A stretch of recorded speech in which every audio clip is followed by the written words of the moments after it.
હાલો, મારું નામ લાભુબેન છે।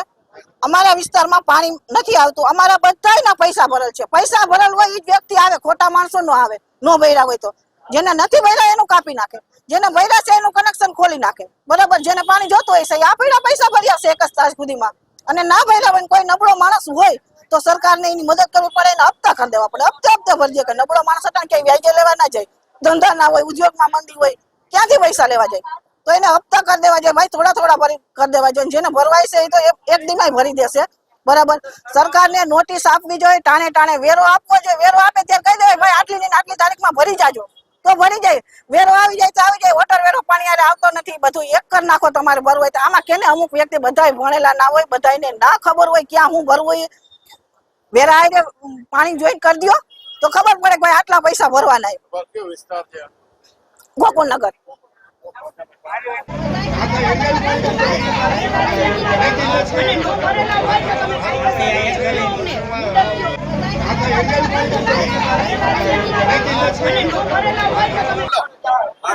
મારું નામ કમલેશ દરજી, હું રમેશ આડવાળવાળી ગલીમાં રહું છું।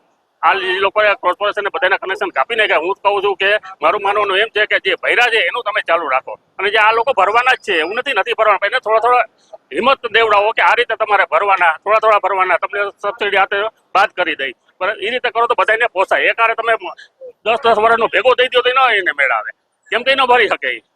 થોડા કઈ દો, ભરી દેશે। 1000, 1500, 2000 હપ્તા કરી દો એને, એ રીતે એ લોકો ભરી દેશે, કે ના પાડે। બાકી તમે પાણી ચાલુ કરો, મહેરબાની।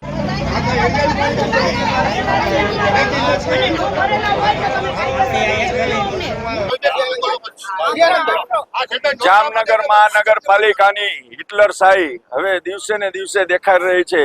જ્યારે અત્યારે પ્રજા જે ગેસ માટે હેરાન થઈ રહી હોય તો નવાઈની માથે દાજિયા પર ડામ આપ્યું, એમ અત્યારે પાણીની વાલની અંદર સીલ મારી દીધું છે, અને 300 જેવા મકાનો જે પાણી વિહોણા થઈ ગયા છે।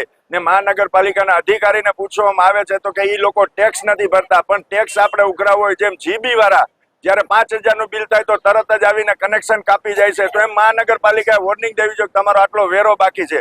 પણ આવી રીતના સીલ ના મરાય, કાયદા વિરોધની વાત છે। ને જો આમાં મહાનગરપાલિકા સીલ નહીં ખોલવામાં આવે તો આના ઉપર કોર્ટ ઓફ કન્ડમ થશે, ને અમે જેટલા અધિકારી આમાં સીલ મારવામાં આવ્યા છે એના ઉપર અમે કોર્ટમાં જશે ને એના વિરુદ્ધ ફરિયાદ દાખલ કરશે। કારણ કે પાણી એક જીવન જરૂરિયાત વસ્તુ છે। જે ટેક્સ નથી ભરતા એને તમે સીલ મારો, કાયદાકીય જોગવાઈમાં સીલ મારી શકાય છે, પણ તમે એකිયારે આ 300 માણસને પાણી વિહોણા ના કરાય। એક પાણી જીવન જરૂરી વસ્તુ છે। તાત્કાલિક મહાનગરપાલિકાને અમારી તાકીદે ચીમની છે કે ઈ લોકો તાત્કાલિક આ વાલ ખોલી અને આ પબ્લિકને પાણી માટે ન્યાય આપે।